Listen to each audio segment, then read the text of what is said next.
মানুষের জীবনে তিনটি গুণ অত্যন্ত প্রয়োজনীয়: শ্রদ্ধা, বিনম্রতা, যোগ্যতা। যদি জ্ঞান লাভ করতে চান তাহলে শ্রদ্ধার প্রয়োজন, যদি মান লাভ করতে চান তাহলে স্বভাবে বিনম্র হওয়া প্রয়োজন, আর যদি মনোবাঞ্ছিত স্থান লাভ করতে চান তাহলে যোগ্যতার প্রয়োজন। বিষয়টা সহজ। শ্রদ্ধা আপনাকে জ্ঞান দেবে, নম্রতা আপনাকে মান, আর যোগ্যতা উচিত স্থান দেবে। কিন্তু যদি আপনি এই তিনটি গুণ সম্মিলিত করেন তাহলে এমন কিছু লাভ করবেন যা এই সব কিছুর থেকে অনেক ঊর্ধ্বে: সম্মান। আর এ হলো সেই সম্মান যা প্রত্যেক মানুষের নিজের জীবনে লাভ করতে চেষ্টা করা উচিত, কারণ এই হলো সেই সম্মান যার কারণে আপনি চলে যাওয়ার পরেও এই সংসার আপনাকে ভালোবাসবে আর মনে রাখবে। আসুন আমার সাথে ভালোবেসে বলুন, রাধা রাধা। অনেক সময় আমরা জীবনে অনেক মানুষকে এমন বলতে শুনে থাকি যে আমি অসফল হয়েছি কারণ আমার সময় ভালো যাচ্ছিল না, আমি এই জিনিসটা লাভ করতে চাইছিলাম কিন্তু করতে পারলাম না কারণ আমার সময়টা ভালো যাচ্ছিল না, আমি আমার জীবনে ওই মহান কাজটা করতে চাইছিলাম কিন্তু করতে পারলাম না। কেন? কারণ আমার সময়টা ভালো যাচ্ছিল না। কিন্তু যে মুহূর্তে ভালো সময় আমার জীবনে আসবে আমি সব কিছু প্রাপ্ত করব। এমন প্রায় প্রত্যেকেই বলেন। আসুন একটা কথা বোঝা যাক। একজন মালিকে দেখুন, সে প্রত্যেক দিন গাছের সেবা করে, তাকে জল দেয়, তার যত্ন আত্তি করে। কেন? প্রত্যেক দিন সেই গাছ ফল দেয় না, সঠিক সময় এলে তবেই সেই গাছ ফল দেয়, কিন্তু প্রত্যেক দিন মালি তার সেবা করে, তাকে যত্ন করে। শুধুমাত্র তখন করে না যখন সেই গাছ ফল দিতে সক্ষম। আর যদি মালি গাছের যত্ন প্রতিদিন না করে তাহলে হয়তো সেই গাছ ফল দিতেই পারবে না। এটাই হলো আমাদের জন্য একটা শিক্ষা। যখন সময় আমাদের জন্য অপেক্ষা করে না তখন আপনি সময়ের জন্য কেন অপেক্ষা করছেন? ভালো সময়ের জন্য অপেক্ষা করবেন না। ভালো এবং শুভ কর্ম দ্বারা ভালো সময়কে নিজের কাছে টেনে আনুন। নিরন্তর কর্ম করুন, পরিশ্রম করতে থাকুন, শুভ সময় আপনা থেকেই আপনার কাছে আসবে। আসুন আমার সাথে ভালোবেসে বলুন, রাধা রাধা। মানুষের এই সংসারে জীবনযাপন করার জন্য কিছু জিনিসের প্রয়োজন পড়ে। এমন কিছু আবেগ, এমন কিছু বস্তু আছে যেগুলো তার প্রয়োজন হয়, কিন্তু সব থেকে বেশি যে জিনিসটা তার প্রয়োজন হয় সেটা হলো সম্মানের। আমাদের ভালো লাগে যখন কেউ আমাদের সম্মান করে। আমরা কাউকে সম্মান করলে তারও সেটা ভালো লাগে। কিন্তু আপনি দেখবেন যে সংসারে বেশিরভাগ মানুষ দুটি মাপদণ্ডের ভিত্তিতে সম্মান করেন, হয় বয়স দেখে করেন বা উপার্জন দেখে, অর্থাৎ সেই ব্যক্তি কতটা উপার্জন করেন।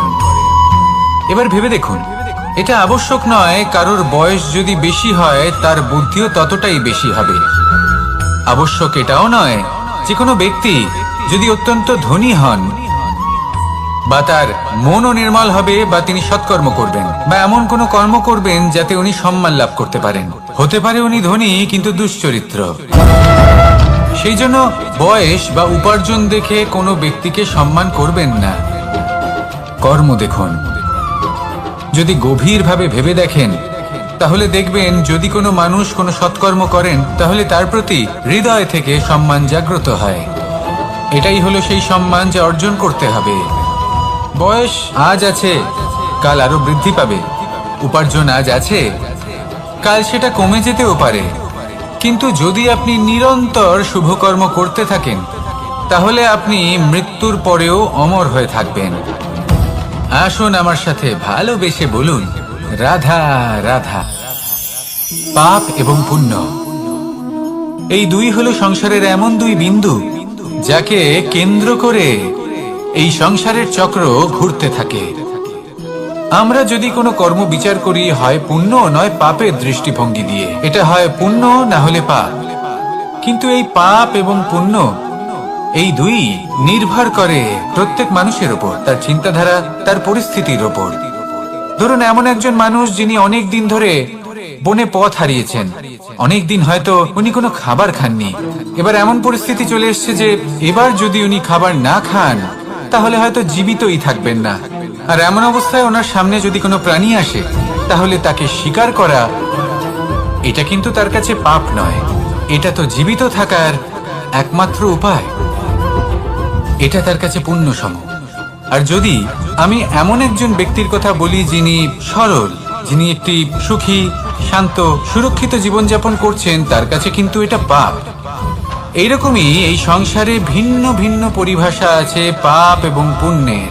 তার মধ্যে যদি আমি আপনাকে একটি সরল পরিভাষা দিই, সেটা হলো জীবনে যখনই কোনো কর্ম করবেন সেটা নিয়ে একটু ভেবে দেখুন যে এই যে কাজটা আমি করছি তার ফলে এই যে অন্য মানুষেরা আছেন এই সংসারে, তারা কি দুঃখ পাবেন? যদি তারা দুঃখ পান তাহলে সেটা পাপ।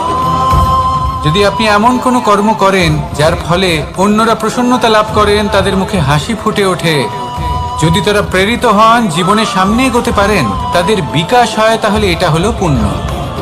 তাই জীবনে সবসময় পুণ্য করতে থাকুন আর আমার সাথে ভালোবেসে বলুন রাধা রাধা।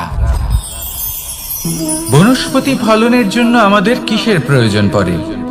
একটু ধরিত্রীর, একটু পরিশ্রমের, আর একটা বীজের।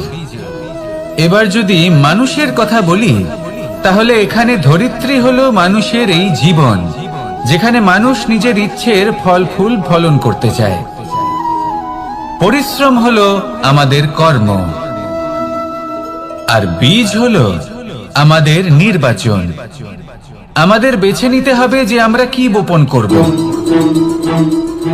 আম নাকি ফণি মনসা। এর মধ্যে আমরা কি পেতে চাই? রসালো ফলের ফলন চাই নাকি কাঁটার ফলন চাই, তা আমাদের উপর নির্ভরশীল। কিন্তু একটা কথা ঠিক, লক্ষ্য যেমনই হোক না কেন, জীবন যেমনই হোক না কেন, যদি আপনি লক্ষ্যের দিকে এগোতে থাকেন তাহলে কর্মের সাথে খামখেয়ালি আচরণ করতে পারবেন না। যদি আপনি এমন করেন তাহলে এটা আপনাকে একটা অনুচিত লক্ষ্যে পৌঁছে দেবে, সেটা কিন্তু নিশ্চিত। সবসময় এটা মনে রাখবেন, কর্মের সাথে খামখেয়ালি হবেন অর্থাৎ কর্মফলও আপনার সাথে খামখেয়ালি হবে। তাহলে নিষ্ঠার সাথে কর্ম করতে থাকুন আর নিজের লক্ষ্যকে প্রাপ্ত করুন। আর আমার সাথে ভালোবেসে বলুন রাধা রাধা। অগ্নি চতুর্থ তত্ত্ব, সব থেকে বেশি গুরুত্বপূর্ণ কিন্তু তার থেকেও বেশি ভয়াবহ। কখনো অগ্নিকে নিয়ন্ত্রিত রূপে উনুনে জ্বলতে দেখেছেন? এই অগ্নি আমাদের খাবার বানাতে সাহায্য করে, যা আমাদের শক্তি প্রদান করে। কিন্তু এই অগ্নি যখন বিচলিত হয়ে, অনিয়ন্ত্রিত হয়ে কোনো বনের আগুন হয়ে ওঠে, তখন মহা বিনাশ ঘটে যায়। আপনারই অন্তরের ঊর্জা হলো এই অগ্নি। এটা আপনার শক্তিও, আপনার ক্রোধ। একে ব্যবহার কিভাবে করবেন তা আপনারই হাতে। যদি কোনো ব্যক্তি নিজের অন্তরের এই ঊর্জাকে ব্যবহার করেন শক্তির রূপে, তাহলে সে বিকাশ ঘটাতে পারে, নির্মাণ ঘটাতে পারে।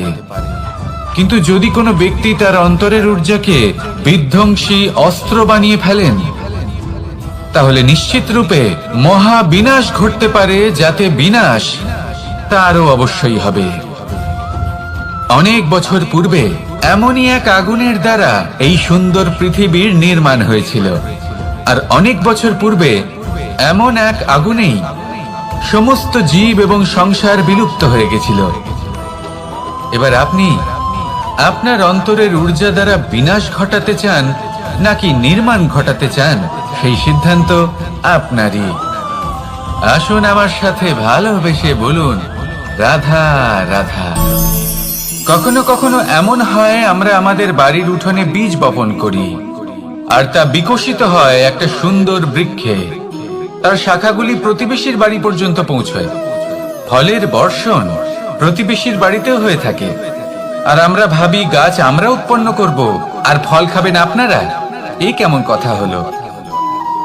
আপনাকে এই কথা বুঝতে হবে যে এসব হলো ভৌতিক বস্তু, সাংসারিক বস্তু। কখনো নিজের বাড়ির বাগানে ভালোবাসার গাছ বপন করে দেখুন। তার শাখাও প্রতিবেশীর বাড়ি পর্যন্ত পৌঁছবে, ফলের বর্ষণ সেখানেও হবে। কিন্তু সেই ফল চাইতে আপনাকে যেতে হবে না, সেই ফল দ্বিগুণ মাত্রায় আবার আপনার কাছেই ফিরে আসবে। তাই নিজের বাড়িতে আর নিজের মনে ভালোবাসার গাছ উৎপন্ন করুন। এই জীবন প্রসন্ন হয়ে বলবে, রাধা রাধা। অ দিয়ে অন্ত, আ দিয়ে আরম্ভ, এই দুইয়েরই রাশি সমান। যদি আপনি মন দিয়ে দেখেন তবে দেখবেন এদের সম্পর্ক খুবই নিবিড়। কিভাবে? যখন কোনো কিছু শুরু হয় এটা নিশ্চিত হয়ে যায় যে তা সমাপ্তও হবে। আরম্ভই যদি না হয় তার সমাপ্তও হবে না। যা আরম্ভ হয়েছে তার সমাপ্তি হলো অবশ্যম্ভাবী। এটাই হলো প্রকৃতির নিয়ম, একে এড়ানো যায় না। এবার এই কথা আমরা সকলে জানি।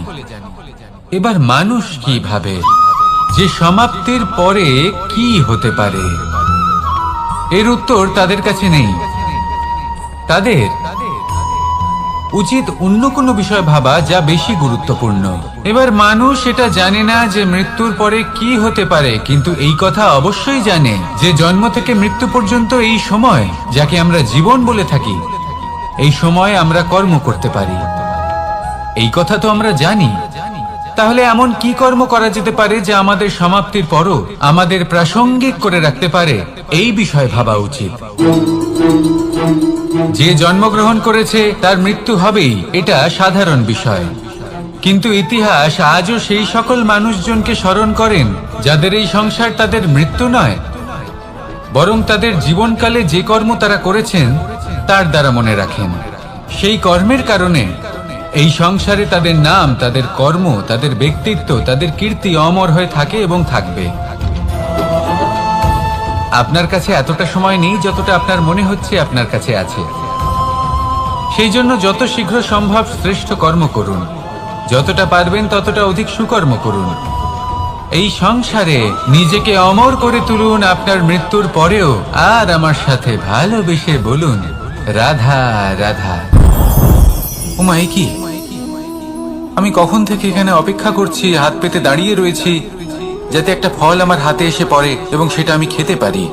কখন থেকে অপেক্ষা করছি, কিন্তু সেটা হচ্ছেই না।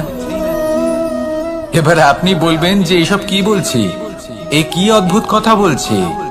যদি ফল খেতে হয় তাহলে আমাকে বৃক্ষে চড়তে হবে, ফলের কাছে পৌঁছতে হবে, তবেই তো ফল পাবো। এবার এটা অত্যন্ত সহজ ব্যাপার, কিন্তু এই বিষয়টা আপনি নিজের জীবনের প্রসঙ্গে ভেবে দেখুন। লক্ষ্য কোথায় আছে আপনি জানেন, সেই লক্ষ্যে পৌঁছানোর পথ কি সেটাও আপনি জানেন, সেই পথে চলার ক্ষমতাও আপনার রয়েছে, কিন্তু তাও আপনি নিজের লক্ষ্য লাভ করতে পারছেন না। কেন? কারণ আপনি অপেক্ষা করছেন যে লক্ষ্য আপনার সামনে চলে আসবে, কিন্তু তা হয় না।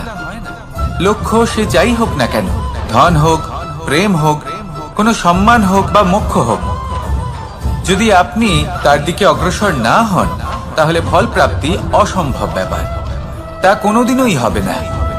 সেই জন্য আপনার চোখের সামনে আপনি যদি নিজের লক্ষ্যকে দেখতে পান তাহলে উঠুন এবং সেই দিকে অগ্রসর হতে শুরু করুন। নিজের অন্তরের সকল অশুভ গুণ দূর করুন, অলসতা ত্যাগ করুন, অজ্ঞানতা ত্যাগ করে দিন এবং চলতে থাকুন। অবশ্যই মনোবাঞ্ছিত ফল লাভ করতে পারবেন। মনে রাখবেন, চলতে থাকলে তবেই লক্ষ্য প্রাপ্তি হবে। অপেক্ষার দ্বারা শুধুমাত্র মৃত্যু লাভ হবে। আসুন আমার সাথে ভালোবেসে বলুন, রাধা রাধা। পাখি কখন জন্ম নেয়, কখন উড়তে শেখে, কখন বাসা বানাতে শেখে, কখন নিজের মৃত্যু লাভ করে, এসব আমাদের মধ্যে কেউ জানি না। কিন্তু পাখি একটা কথা খুব ভালো করে জানে, যে এই সংসারেও যা কিছুই করুক না কেন, এই সংসারের ওকে নিয়ে কিচ্ছু যায় আসে না। এবার আমরা কি করি? কোনো কাজ করার আগে আমরা এটা ভাবি যে এই সংসার যদি আমাকে দেখে ফেলে তাহলে কে জানে এই সংসার কি ভাববে, আমার প্রতিচ্ছবি কেমন তৈরি হবে কে জানে, কে জানে কি হবে আদি ইত্যাদি। এই সব ভাবনায় আমরা মগ্ন হয়ে যাই। কিছুটা এমন ভাবে মগ্ন হই যে বর্তমানের কর্মের এই জীবনের যাত্রাপথে সেই সময়ের আনন্দ উপভোগ করতে ভুলে যাই। এবার দেখুন একটা পাখি কি করে, ওর কর্ম হলো গান গেয়ে চলা। ওই পাখি গেয়ে চলে।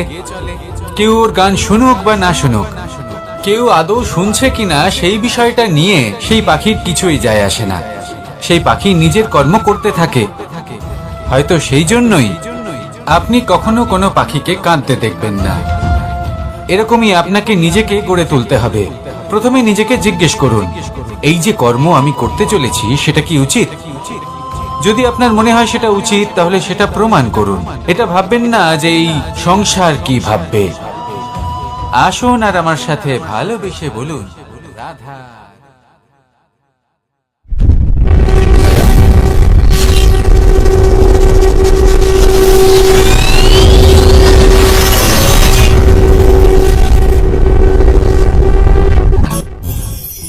আকাঙ্ক্ষা কখন লোভে পরিণত হয়ে যায় তা কেউ বলতে পারে না। এবার তার পরিণাম কি হতে পারে তাও আমরা কেউ জানি না।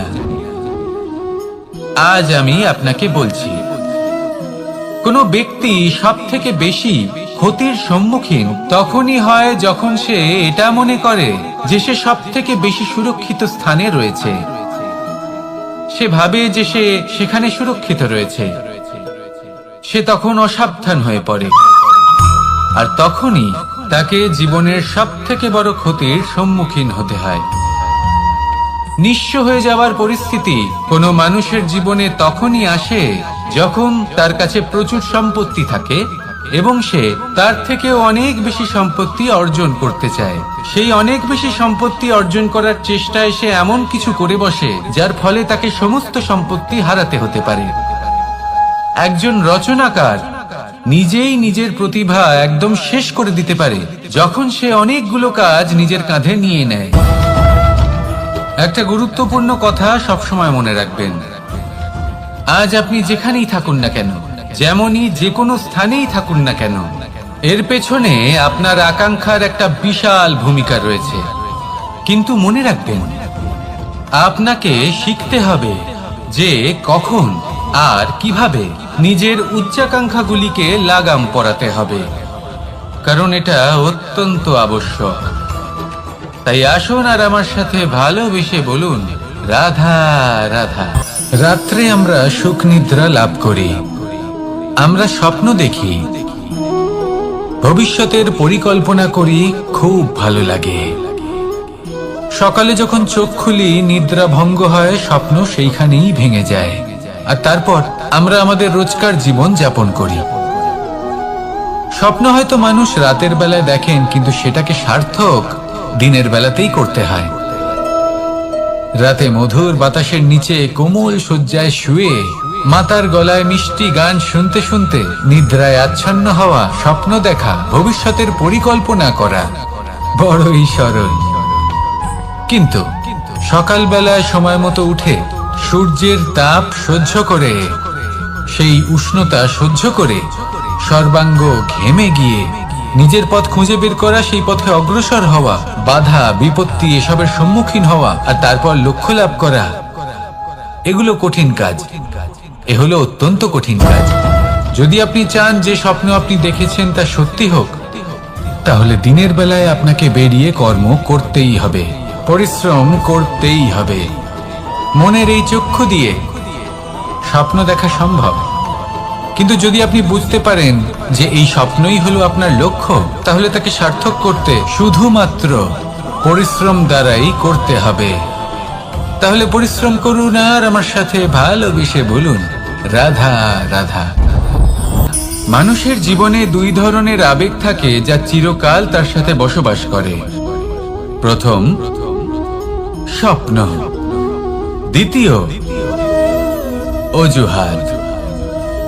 মানুষ হাজার হাজার স্বপ্ন দেখতে পারে। আমাকে এই কাজ করতে হবে, আমাকে ওখানে ঘুরতে যেতে হবে, আমায় জীবনে এই অসম্ভব কাজ বাস্তবায়িত করে দেখাতে হবে, আদি ইত্যাদি। এবার ঠিক যেমন স্বপ্ন দেখেন, সেইভাবে অজুহাতও খুঁজে নিয়ে আসেন। আমি এই স্বপ্ন পূরণ করতে পারলাম না, কারণ আমাকে কেউ সাহায্যই করলো না, কারণ আমি দুর্বল হয়ে পড়েছিলাম, কারণ আমার কাছে সময়ই ছিল না, আদি ইত্যাদি। এবার সাফল্য এবং অসফলতার মাঝখানে এই ধরনের সংঘর্ষ হতে থাকে। সাফল্য তখন লাভ করা সম্ভব যখন আপনার স্বপ্ন আপনার অজুহাতের থেকে অনেক বড় হয়। আর অসফলতা তখন পাবেন যখন আপনার অজুহাত আপনার স্বপ্নের থেকে অনেক বড় হয়।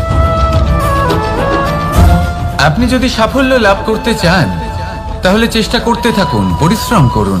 যদি অসফল হন তাহলে ভয়ভীত হওয়ার কোনো প্রয়োজন নেই। নিজের ভুল বুঝুন, তাকে শুধরে নিন, আবার চেষ্টা করুন। কিন্তু যদি নিজের জীবনে অজুহাত নিয়ে আসেন তখন স্বপ্ন কখনো পূরণ হবে না। আসুন আমার সাথে ভালোবেসে বলুন, রাধা রাধা। ভয়ের সাথে আমরা সবাই পরিচিত, কষ্টও আমরা সবাই পেয়েছি। কখনো কখনো আমরা অসুস্থ হয়ে পড়ি, আর এমন সময় হলে মাতার মমতা, কখনো বাবার স্নেহ, কখনো বন্ধুদের পাশে থাকার অনুভূতি আমাদের রোগ নিরাময়ে সাহায্য করে। কখনো যদি আমরা নিরাশ হয়ে পড়ি, তখন যদি আমাদের কোনো আপনজন আমাদের দুটো ভালো কথা বলে, তখন আমাদের মনোবল বেড়ে যায়। ঠিক তেমন সংসারের এই রঙ্গমঞ্চে যদি আপনি পীড়িত অনুভব করেন, কিছু শুভ কথা আলোচনা করুন, কিছু স্তুতি গান করুন, কিছু মুহূর্তের জন্য হলেও নিজের ইষ্টদেবের কথা স্মরণ করুন আর প্রার্থনা করুন। সাহস বাড়বে, শক্তিও বৃদ্ধি পাবে এবং সামনে এগিয়ে চলার পথও দেখতে পাবেন। তখন এই মন প্রসন্ন হয়ে বলবে, রাধা রাধা। কখনো কখনো অন্ধকারের সাথে লড়াই করার জন্য আমরা প্রদীপ জ্বালাই। এতে প্রথমে সলতে রাখি, তারপর তেল ঢালি, তারপর আগুন জেলে এটা প্রজ্বলিত করি। তারপর একটা সময় আসে যখন এই প্রদীপ নিভে যায়। কারণটা কি? কারণ কি এটা যে প্রদীপের প্রকাশমান হওয়ার ক্ষমতা সমাপ্ত হয়েছে? না, এই যে আগুন আমরা দেখতে পাচ্ছি, এই আগুনের জন্য যে শক্তির প্রয়োজন হয় তা আসে এই তেল থেকে। যদি এই তেল সমাপ্ত হয়ে যায় তাহলে এই প্রকাশ তাও সমাপ্ত হয়ে যায়। আর আমাদের জীবনে এই তেল হলো আমাদের কর্ম, আর এই আগুন আর এর দ্বারা উৎপন্ন হওয়া প্রকাশ আমাদের ভাগ্য। যত আমাদের কর্ম ক্ষীণ হতে থাকবে, আমাদের ভাগ্য সৌভাগ্য কোথাও না কোথাও লুপ্ত হয়ে যাবে। যে উজ্জ্বল ভবিষ্যৎ আমরা চাইছি তা কখনো লাভ করতে পারবো না যদি কর্ম না করি। ঠিক যেমন তেল ছাড়া অগ্নি উৎপন্ন হয় না, তেমনি কর্ম ছাড়া সৌভাগ্য হয় না। আর যেমন কর্ম তেমন ভাগ্য। তাই সবসময় কর্ম করতে থাকুন, কর্ম করা থামাবেন না। আর আমার সাথে ভালোবেসে বলুন, রাধা রাধা।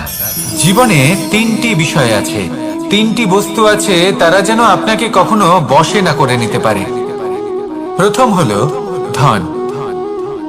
ধন যতক্ষণ আপনি ব্যবহার করতে থাকেন, যতক্ষণ তা আপনার কাজে আসছে, ততক্ষণ ঠিক আছে, এই ধন আপনার কাছে অমৃত। কিন্তু যখন এই ধন আপনাকে ব্যবহার করতে শুরু করে, বুঝে যাবেন যে আপনার পতনের সময় শুরু হয়েছে। দ্বিতীয় বিষয়, ফেলে আসা অতীত। যাই করুন, আপনি অতীত পাল্টাতে পারবেন না, আর এই সত্যিটা আপনিও জানেন। কিন্তু তাও এর বশবর্তী আমরা হয়ে পড়ি। আর যখন তাই হয়, তখন এই সংসারে আমরা যেখানেই যাই না কেন, যত বড়ই সুখ লাভ করি না কেন, সেই সব আমাদের কাছে তিক্ত বলে মনে হয়। তৃতীয় বিষয়, আপনার আশেপাশের মানুষ ভিন্ন ভিন্ন ধরনের মানুষ হয়, যাদের চিন্তা ভাবনা এবং দৃষ্টিভঙ্গি ভিন্ন ভিন্ন প্রকারের। যদি এদের বশবর্তী আপনি হয়ে পড়েন, তাহলে কেউ বলবে এটা করো, এটা ভালো। কেউ বলবে এটা করো না, ওটা করো, ওটা ভালো কাজ। কেউ বলবে এই দুটোই করো না, অন্য কিছু করো। এই কথাগুলিতে আপনি এতটাই জড়িয়ে পড়বেন যে আপনি লক্ষ্যভ্রষ্ট হয়ে পড়বেন। তাই এই তিন বিষয় থেকে সাবধানে থাকবেন। যদি কোনো কিছু বশ করতে হয়, তাহলে আপনাকে বশ করতে হবে আপনার আজকে, নিজের বর্তমানকে। এটা খুব প্রয়োজনীয়। এটা ভাববেন যে এই সময়ের সদ্ব্যবহার আমি কিভাবে করব, সময়কে শাসন কিভাবে করব, ওই কর্ম কিভাবে করব যাতে ভবিষ্যতে কখনো আমার আফসোস না হয়, বরং এই সংসার আমাকে নিয়ে গর্ব করবে, সেই কর্ম করুন। আর যখন আপনি এটা শিখে নেবেন, তখন আপনি নিজেই নিজেকে প্রকৃত অর্থে ভাগ্যশালী করে তুলবেন। আসুন আমার সাথে ভালোবেসে বলুন, রাধা রাধা। অনেক সময় আমরা কারোর নীরবতাকে তার দুর্বলতা ভেবে বসি। হতেই পারে সেই ব্যক্তি উত্তর দিতে চাইছেন না, হতে পারে অন্য কোনো কারণ আছে যা আমরা বুঝতেই পারছি না। সেই জন্য তাকে দুর্বল ভেবে নেওয়া অনুচিত। দেখতে গেলে এই বিশাল সমুদ্র এও কিন্তু নীরব, শান্ত হয়। কিন্তু যখন সে রুদ্র মূর্তি ধারণ করে তখন কি হয়? সমগ্র সংসারকে বিনাশের পথে নিয়ে যায় এই সমুদ্র, প্রলয় সৃষ্টি করে। সেই জন্য কারোর সহ্য শক্তিকে দুর্বলতা বলে মনে করবেন না। কারণ যদি এই নীরবতা নিজেকে ভেঙে বেরিয়ে আসে, তাহলে তা বিনাশের সমস্ত সীমা পার করে যেতে পারে। তাই এই নীরবতাকে সবসময় বুঝুন, সবসময় একে সম্মান করতে শিখুন, আর আমার সাথে ভালোবেসে বলুন, রাধা রাধা। কখনো কোনো চাতক পাখিকে দেখেছেন? কথায় আছে যে বছরে মাত্র একবার সে তার তৃষ্ণা মিটিয়ে থাকে, আর তাও আকাশে ভেসে থাকা মেঘের দ্বারা ঘটানো বৃষ্টির জলের ফোঁটা থেকে। আর কোথাও থেকে সে তার তৃষ্ণা পূরণ করে না। সারা বছর সে নিদারুণ গরম সহ্য করে, তীব্র শীতও সহ্য করে, শুধু এই আশা নিয়ে যে বছরে একবার অন্তত সেই মেঘের ঘন ঘটা হবে, বৃষ্টি হবে, আর সে তার তৃষ্ণা নিবারণ করবে। এটা আসলে কি? এটা আসলে বিশ্বাস। সেই বিশ্বাস যে বছরে একবার সেই মেঘ আসবে তৃষ্ণা নিবারণ করতে। যেমন দেখুন, একটা সূর্যমুখী ফুল সারা রাত অন্ধকারের সাথে যুদ্ধ করে, কারণ তার বিশ্বাস যে ভোরবেলায় সূর্য তাকে অবশ্যই দর্শন দেবেন। সেটাও বিশ্বাস ছিল যার উপর ভরসা করে মনু একটা নৌকা নিয়ে বেরিয়ে পড়েছিলেন এবং সমস্ত সৃষ্টিকে প্রলয়ের হাত থেকে বাঁচিয়েছিলেন। সেটাও ছিল ভালোবাসার প্রতি বিশ্বাস, যার উপর ভরসা করে বানর এবং ভাল্লুক সেনা নিয়ে শ্রীরাম আক্রমণ করেছিলেন সমস্ত বরদানপ্রাপ্ত অসুরগণ এবং রাক্ষসগণের লঙ্কায়, এবং জয় লাভ করেছিলেন। এই বিশ্বাসই হলো এই বিশ্বের আশা। বিশ্বাস রাখুন যে আপনি হলেন সর্বশ্রেষ্ঠ এবং শুধুই নিজের কর্ম করতে থাকুন। এই বিশ্বাসের আশাই আপনাকে প্রতি মুহূর্তে বল প্রদান করবে। এ হলো আমার বিশ্বাস। আসুন আর আমার সাথে ভালোবেসে বলুন, রাধা রাধা। যোগাসন। যোগাসনে আসন অত্যন্ত গুরুত্বপূর্ণ। এবার আমি বলবো সবথেকে শ্রেষ্ঠ আসন কোনটি। আশ্বাস। নিজেকে আশ্বস্ত করতে থাকুন যে আমি আছি, সব ঠিক হবে, যা হচ্ছে ভালোর জন্য হচ্ছে। এই আশ্বাস আপনাকে জীবনে এমন ধনাত্মক বিশ্বাস দেবে যে আপনি বড় বড় সমস্যার সমাধান করতে পারবেন। এবার যদি কথা বলি সবথেকে কঠিন সময়ের, তাহলে সেটা হলো বিচ্ছেদের। যা মা সীতাকে সহ্য করতে হয়েছে শ্রীরামের জন্য, রাধা কৃষ্ণকেও সহ্য করতে হয়েছে। যে ব্যক্তি বিচ্ছেদের সময় সঠিক পথে চলে এসেছে, সে জীবনে অনেক শ্রেষ্ঠ স্থানে অবশ্যই পৌঁছতে পারবে। এবার যদি কথা বলি সবথেকে জরুরি এবং গুরুত্বপূর্ণ সময়ের, তাহলে সেটা হলো সংযোগ। সকলকে সাহায্য করতে থাকুন। আপনি অন্যদের সাহায্য করে তাদের যত আনন্দ দিতে পারবেন, ততটাই আনন্দ আপনারও জীবনে অবশ্যই আসবে। আসুন আর আমার সাথে ভালোবেসে বলুন, রাধা রাধা। সংসারে সকলে উঁচুতে উঠতে চায়, কেউ নত হতে চায় না। সবাই এটা মনে করে যে নত হওয়ার অর্থ হলো তাদের আত্মসম্মান এবং অহংবোধের বিরুদ্ধাচরণ করা। তাদের মনে হয় যে যদি আমরা নত হই, সংসার আমাদের দুর্বল মনে করবে, তাদের শৌর্য এবং তাদের ব্যক্তিত্বের অপমান হবে। কিন্তু এটা কি সত্যি? প্রত্যেকবার নত হওয়ার অর্থ কি সম্মানহানি হওয়া? কখনোই নয়। আপনি নিজের জীবনকেই দেখে নিন। আপনার কোনো অমূল্য জিনিস যদি নিচে পড়ে যায়, তাহলে তাকে কিভাবে তোলেন? সেই বস্তুকে তোলার জন্য আপনাকে নত হতেই হবে। আপনি বড়দের আশীর্বাদ কিভাবে লাভ করেন? আপনি নত হয়ে তবেই তাদের আশীর্বাদ লাভ করতে পারেন, তাই না? ভেবে দেখুন, আপনি একটা পথে হাঁটছেন, আপনি দেখতে চাইছেন যে আপনি সঠিক পথে হাঁটছেন কিনা, পায়ের নিচে কাঁটা পড়ে আছে কিনা। কিভাবে দেখবেন? আপনাকে সেই মাথা নত করেই দেখতে হবে। এর অর্থ কি? অর্থ খুব সহজ। প্রত্যেকবার নত হওয়া অনুচিত নয়, সেটা কোনোভাবেই সম্মানহানি নয়। পরিস্থিতি অনুসারে এবং যেখানে প্রয়োজন আপনি নত হতে শিখে গেলে আপনি অনেক কিছুই লাভ করতে পারবেন। জ্ঞান, মান, গুণ, বিশ্বাস। সেই জন্য প্রয়োজন এবং পরিস্থিতি অনুসারে নত হতে শিখুন, এতে অনুচিত কিছুই নেই। আত্মসম্মান থাকা অত্যন্ত প্রয়োজনীয়, কিন্তু তা যেন কখনো অহংকারে পরিণত না হয়। এই বিষয়ে অবশ্যই নজর রাখবেন এবং আমার সাথে ভালোবেসে বলবেন, রাধা রাধা। আমাদের জীবনে অনেক ধরনের ব্যক্তি এসে থাকেন।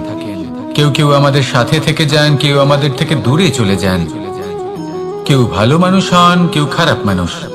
কিন্তু আমরা সবসময় সেই সময়টাকে নিয়ে দুঃখ প্রকাশ করি যখন আমাদের জীবনে কোনো খারাপ ব্যক্তি প্রবেশ করেন। তারা আমাদের খারাপ অনুভূতি দেন, দুঃখ দেন, কষ্ট দেন। আমরা সবাই তাকে ভালো মন্দ কথা বলি। কিন্তু কেন? এমন বিভিন্ন ধরনের মানুষ, খারাপ মানুষ, ভালো মানুষ সবার জীবনেই আসেন এবং সকলকেই একটা অমূল্য শিক্ষা দান করে যান। এবার আপনি নিজেই ভেবে দেখুন, জীবনে যখন প্রথমবার আপনি আগুন স্পর্শ করেছিলেন তখন আপনি একটা শিক্ষা লাভ করেছিলেন যে আমাকে আগুনের থেকে একটু দূরে থাকতে হবে। তারপর আস্তে আস্তে আপনি শিখলেন যে কিভাবে এই আগুনকে নিয়ন্ত্রণে রাখতে হবে।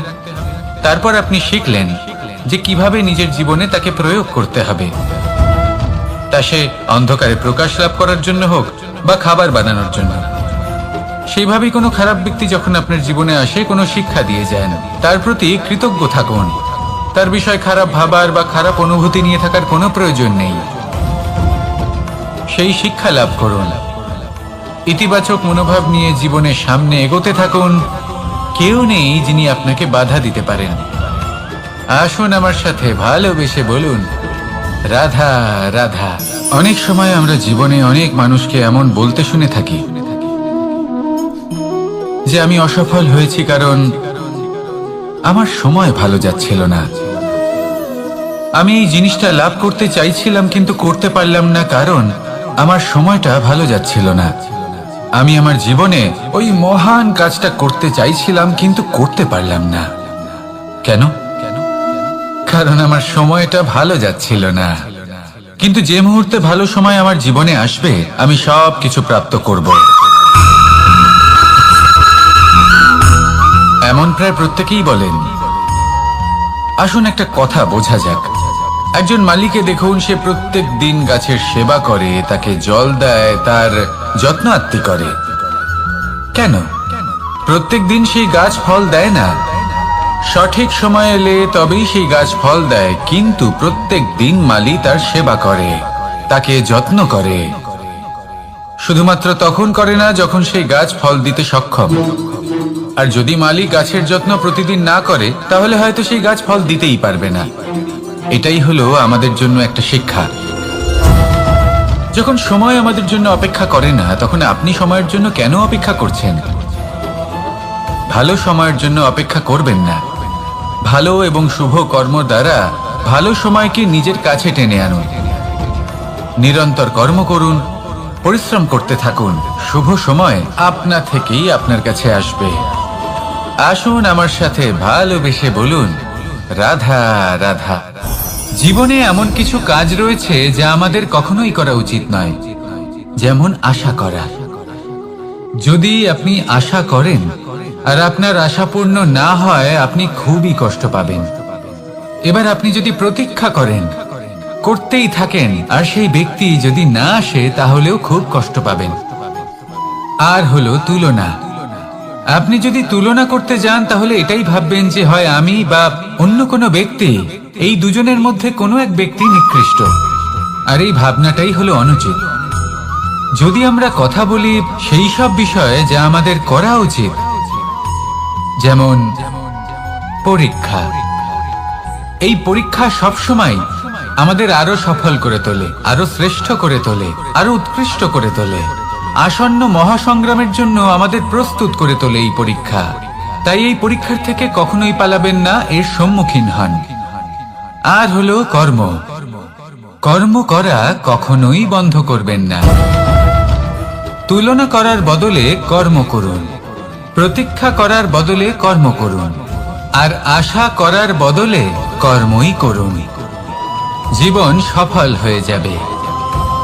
দেখুন, সবার শেষে সত্যি বলতে এই কর্ম আর এই পরীক্ষা, এই দুই আমাদের জীবনকে সুখী করে তুলতে পারে। আসুন আর আমার সাথে ভালোবেসে বলুন, রাধা রাধা। আমি অনেক সংখ্যক মানুষকে দেখেছি, তাদের কাছে অত্যাধিক জ্ঞান আছে, শিল্প আছে, ধন আছে, কীর্তি আছে, কিন্তু তারা এই সবকিছু নিজেদের কাছেই রাখেন, এই সমাজে বিতরণ করেন না। কারণ হলো ভয়। ওনাদের মনে হয় যে যদি আমি এই সব কিছু সমাজে বিতরণ করি, তাহলে সমাজ আমার শিল্প হোক, ধন হোক, জ্ঞান হোক, কীর্তি হোক, সবকিছু চুরি করে নিয়ে যাবে, আর তার বদলে আমি কিছুই পাবো না। এটা কিন্তু সত্য নয়। সত্য হলো এটাই যে যদি আপনি নিজেকে এই সংসারের প্রতি সমর্পিত করেন, তাহলে এই সংসার আপনার প্রতিও সমর্পিত থাকবে।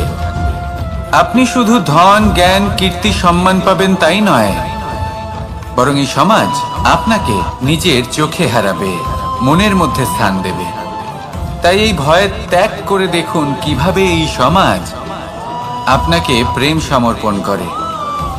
আসুন আমার সাথে ভালোবেসে বলুন, রাধা রাধা। মানুষের এই সংসারে জীবনযাপন করার জন্য কিছু জিনিসের প্রয়োজন পড়ে।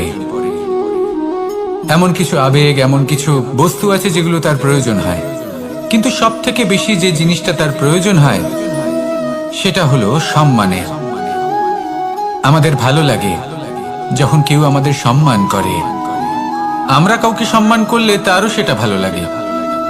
কিন্তু আপনি দেখবেন যে সংসারে বেশিরভাগ মানুষ দুটি মাপদণ্ডের ভিত্তিতে সম্মান করেন, হয় বয়স দেখে করেন বা উপার্জন দেখে, অর্থাৎ সেই ব্যক্তি কতটা উপার্জন করেন। এবার ভেবে দেখুন, এটা আবশ্যক নয় কারোর বয়স যদি বেশি হয় তার বুদ্ধিও ততটাই বেশি হবে। আবশ্যক এটাও নয় যে কোনো ব্যক্তি যদি অত্যন্ত ধনী হন বা তার মনও নির্মল হবে বা তিনি সৎকর্ম করবেন বা এমন কোনো কর্ম করবেন যাতে উনি সম্মান লাভ করতে পারেন। হতে পারে উনি ধনী কিন্তু দুশ্চরিত্র। সেই জন্য বয়স বা উপার্জন দেখে কোনো ব্যক্তিকে সম্মান করবেন না।